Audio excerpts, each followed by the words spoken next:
This Shabbos, we read in the synagogues, the famous, very important Parsha portion which is called Vayishlach. The story when Jacob sent messenger to tell Esau, here I am coming from Lavan, and I have an ox, a donkey, another story, amazing story. And from one side, the Medrash, the Homiletics, criticizes very, very sharply Jacob. Esau already forgot about you, already settled in a new place of Seir. What you tell him that you are here? After such long time, he already forgot about you. And to wake him up, it is like a dog sleeping on the street, and you have mercy on him, and you try to wake him up, and then he bites you, and so on. So what you did? Same thing the Medrash says also, if a robber sleeps on the middle of the street after really drinking a lot of alcohol, you wake him up, or the robber have an opportunity to get some more money. So how can you do such a thing? No, good question. Why shalach? This is the meaning of the word why. Why? That he says, what did you do? This is what the Medrash says, right? But looking into Kabbalah in the Zohar, the Zohar says Jacob has behaved in such wisdom, so much wisdom behind what he did. It was very clever to do this, what he did, to wake up Esau. What is going on? There's such terrible contradiction between the Kabbalah Zohar, who praises Jacob for his behavior, waking up Esau, and the Medrash, the Homiletics, criticize him very, very sharply. How could he do such a stupid thing, to wake up a robber, murderer? How it goes together, difficult. So it's amazing answer given. I think Gedaliahu show. I think he brings a Chidushei Harim, the source for this. So he says we know quite well there are 4 dimensions, 4 worlds. You have this simple world, the world of action, asiyah, the simple things. There is a world of creation, formation, and the highest one is the world of emanation, Kabbalah.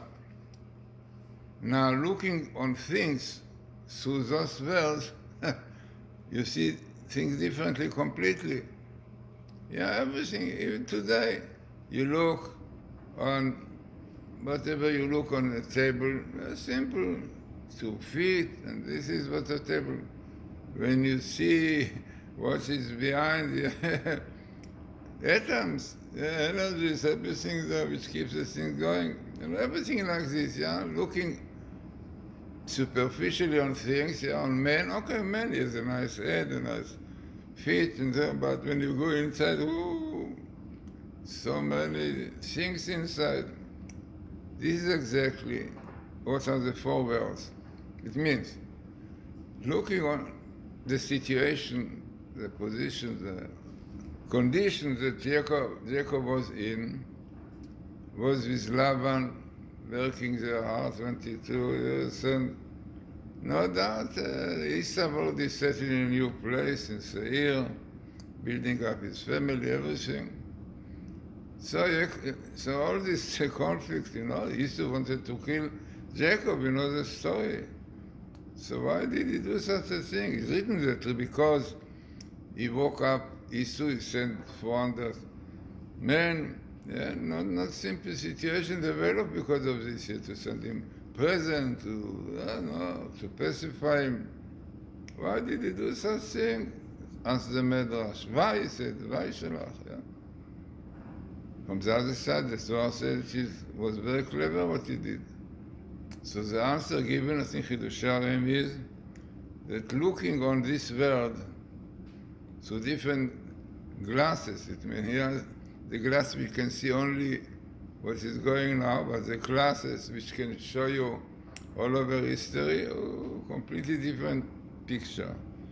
Jacob, it is known, went through all the four troubles of Jews in history. It's written, there is a beautiful message we said, that Jacob said, I did not rest, no quiet, no comfort, anger, wrath came. Four expressions which represent the four troubles Jacob went through, with Laban, with Esau, with Dinah, Joseph, representing also the four troubles, Babylon, Persia, Greeks, and Edom. Now, definitely there is a clear connection, there's a lot explained about it. So, basically, Jacob knew what is going to happen to Jews, and he knew they will have difficult time, very difficult time, you can see today. And they have to know how to behave, how to fight against all these terrible situations as they will have. And in fact, it is written, really. The Gemara says that always when Jews had problems from Rome, mainly at that time, they used to learn this portion of today by Ishlach, to see how Jacob behaved against Esau. So he should also the same way. So it means a lot of studying, learning from the behavior of Jacob with Esau for future generations. So this was the Zohar. See, the Kabbalah looks into far, far away. It says, no, if you look in the end of history, Jacob prepared the Jewish nation for Messiah. Amazing phenomena. If you know what is Midrash Rabbah, or this portion by Ishlach, so look into it, and you will see unbelievable stories there. The Midrash says on this portion that Jacob prayed to God and asked, please don't take the muzzle from the mouth of Esau. That Esau will have some kind of muzzle to stop him from biting. So says the Midrash, it's unbelievable. What is this muzzle for Adam, for Esau? Germany. Yeah, look. It's written, the Midrash mentions the word Germany, Germania. Yeah, Germania shel Edom, Germania, Edom. Amazing, yeah. In fact, yeah. Edom, so now translating it to our time is Germany and Russia. What Jacob was praying for, the Midrash, let's look at the Midrash. If you're Midrash Rabbah, you see clearly Jacob bikesh to put a muzzle, on the. We know quite well in history that when the Germans were about to enter Israel, we know the story, the Kabbalists prayed and so on, then the Russian turned to, then the German turned to Russian, which was a terrible hatred between the German and Russia. They went, this was their end, going into this cold place. Amazing, this was the praying of Jacob. This is what he saw, this was the Midrash says, and even the word of the Germania and the red. Germania shel Edom, frightening. So we see clearly that what Yaakov did, according to Kabbalah the Zohar, was very clever. He prepared the history of Jews to be safe with all their enemies, anti-Semites. At them of today, we have also these anti-Semites. We get rid of them. Yeah, all those enemies of Israel, physically and spiritually. Their end will come soon.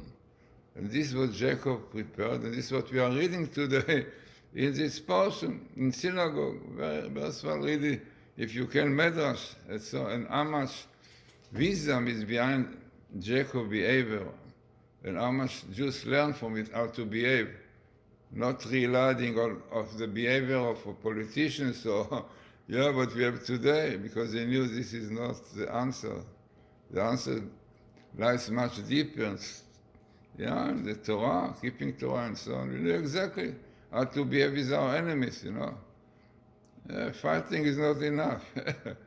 and the fighting that Israel did in Lebanon and Yom Kippur War, it was not the answer, yes. Now we don't know. It will be with the Hamas. But the answer is the Torah. Yeah? And the answer according to the Torah is not exactly like the politicians think is the answer. You have to ask rabbis, they will tell you, no? If they will ask rabbis, the disaster that you have in, Oslo and all these things, if people will look on the Bible code, and we see how clearly written there that the disengagement in Katif will disaster, will bring declare, some comes there, if one look properly, minimal the Torah, that disaster. If you look into what Professor Rips found before, the terrible, agreement also. So, only by looking into the Torah, into the Midrash, following our forefathers, will bring us victory. If they realize on their logical mind, like this one said, this is what we should do. The other one says, the right said like this, the left like this. We see what the left said. Yeah, let us just give to the Arab. We'll have nice countries working together. You see now? Yeah, working together, peace. No, peace, pieces of peace, even we don't have. So, right where the rabbis in the Torah. Yes, there is halacha, there is a law which long time we got. Halacha, the law is that Esau hates Jacob. Yeah. Non-Jew Gentiles hate Israel. You see it? All of them, some more, some less. But basically they hate Jews. Even Jews contributed so much to the world. So many of them got Nobel Prize, every field. Even the shows about Bible code, Torah code, everything is the Torah. Yeah, doesn't tell. Halacha, there is a law. Halacha normally don't have, cannot understand logically. This is a fact that the non-Jewish world, Gentile, hates Jews. No. Why? You know why it's written? Because Jews should realize that they are unique nation. They are the nation of God, they are not like the others. On the minute if you think that you are like all the other nations, then they come to remind you that you are not like the other nations. There is a very famous verse in the Torah. En am levadad yishkon, behold, the Jewish people, am levadad yishkon, unique nation, or a nation, solitude, yeah, by themselves, yeah. ובגויים לא יחשב, they don't take into consideration what the non-Jewish people think, or simple explanation, the word of the word don't appreciate them, the Jews for them are not counted, yeah. No. If you're very famous, what Rabin said on this verse, he said, no more Jews different by themselves. Jews are like the whole nations. They have a nation, government, everything the same. So what is the explanation? So said, I think the commentator Meshech Chochmah, he said, what is written is the following. Behold, Jews are a unique nation. They are nation by themselves, different from all the others. ובגויים לא יתחשב. You don't have to take into consideration what the non-Jewish people think about them. Leave them to think what they think. Jews live according to the Torah. God told them to live, it's fine. But if the Jews will think, no, we are a nation like the whole world, we have a state like all the states, government like everything, then you have to take into consideration what the Biden says, what all the others said, yeah?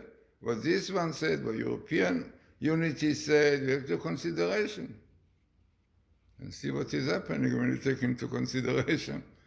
Difficult for Jews, Israel to behave, what they want to do. What we have to do, Tshuva. These portions that we read this Shabbos in synagogue, if people are going to synagogue was at least if the read a little bit of the portion. So I said, look, in the beginning of the portion in this area about the meeting of Esau, Jacob with Esau. How clever he did. So we see clearly our Jews should look in what is happening to them, not for political view, from the Talmudic view, because then many, many troubles can be avoided. And even, you see, even Bible code, frightening, I tell you, when we did this about Gush Katif, you know, disengagement with Professor Haralik, came there a table in Atkut, disengagement. Yeah, and came there exactly important, and came there Ason, the disaster. Yeah, you could see it if you saw it, the old one. Minimal in the Torah. No, Sharon said, no, you should give them this nice area of Gush Katif. Yeah, it will be nice, it will be nice to us, it will be so happy to have such a beautiful place and so many nice things there. What they did, they destroyed the synagogue, they destroyed the grave, everything. No? So what happened to this place? It was a base of missiles against Israel. Well, the Torah code, the Bible code say clearly, you make this engagement, it's a disaster for Israel. Up till now. How can you understand the Sharon who helped so much for settlements, destroyed such beautiful place, which really was full of blessing of many things? How can you understand? Because how can a man who was in the right so strongly, like Sharon, was in the left so strongly? How can you understand such a thing? Can learn, that's it what Solomon said. Lev melachim v'sarim b'yad Hashem. The heart of kings and ministers in the hand of God. So when people are not yet in the government, not a prime minister, yeah? No.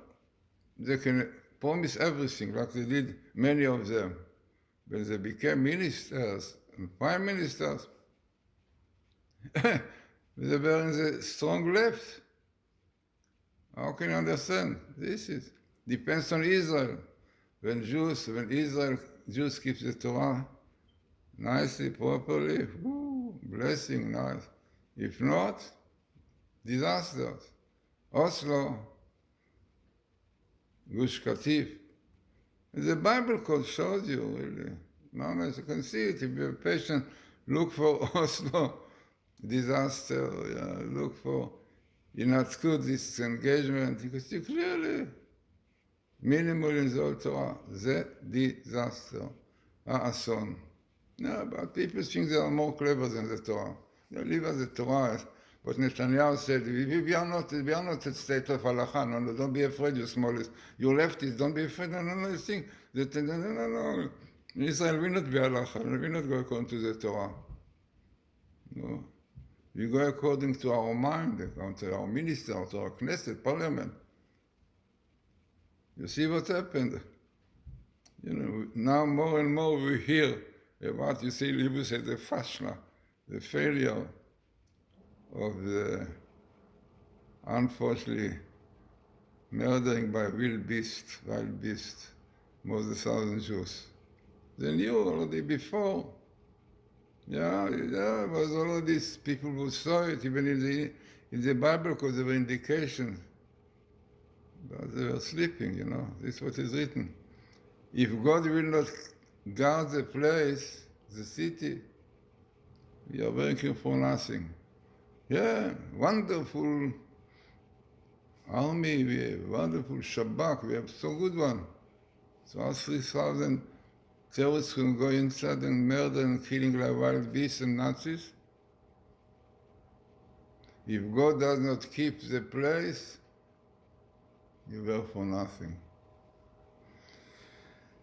difficult situations that Israel in, difficult that it's so much, unfortunately, against the Torah, against the Orthodox, against the Shabbos, which are the foundations of the existence of Israel. Look, secular, very famous secular in their past. Echad Ha'am, one of the men, Echad Ha'am, was a special one that secular.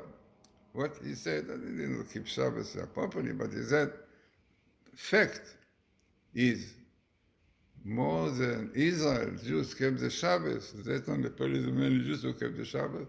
The Shabbos kept Israel. No, what is Shabbos? Families together, speaking together, learning together. Realize that we are Jews. So more than Israel kept the Shabbos, Shabbos kept them. He is right. You can see today what happened when we have Lapid and all those before the leftists against Shabbos. They encourage the desecration of Shabbos, transport of Shabbos. So, as I said, a very important portion today, Vayishlach,